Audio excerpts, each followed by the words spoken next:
বাইরে অনবরত বৃষ্টি চলছে আজকে 4 থেকে 5 দিন ধরে হাঁটু অবধি জল।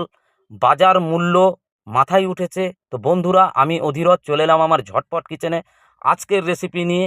আলুটাকে প্রথমে লাল লাল করে ফ্রাই করব, উচ্ছে আলু ভাজা আর ডাল আর সয়াবিন কাঁঠালের বীজ দিয়ে হবে। তো একটু সাথে থাকবেন। উচ্ছে আলু ভাজা আমার এদিকে চলছে। গোটা গরম মশলা জিরে তেজপাতা দিয়ে দিলাম। আলুটাকে আগে তুলে নিয়েছিলাম। আমি পরিমাণ মতো দিয়ে দিলাম নুন। উচ্ছের আলু ভাজার মধ্যে লঙ্কা দিলাম, হলুদ নুন দিয়ে একটু পেঁয়াজ দেব। আচ্ছা, এখানে দিলাম রসুন আর আদা বাটা।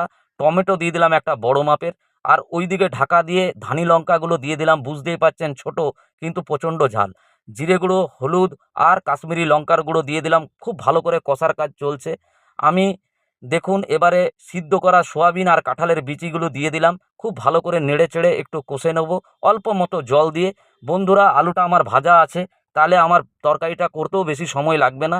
খুব ভালো করে কষে নেবেন। যত ভালো করে কষবেন তরকারি কিন্তু তত ভালো টেস্ট হবে।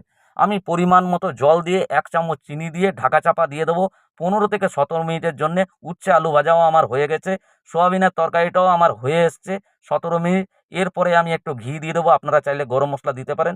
একটু লাইক, কমেন্ট, শেয়ার আর চ্যানেলটাকে সাবস্ক্রাইব করবেন।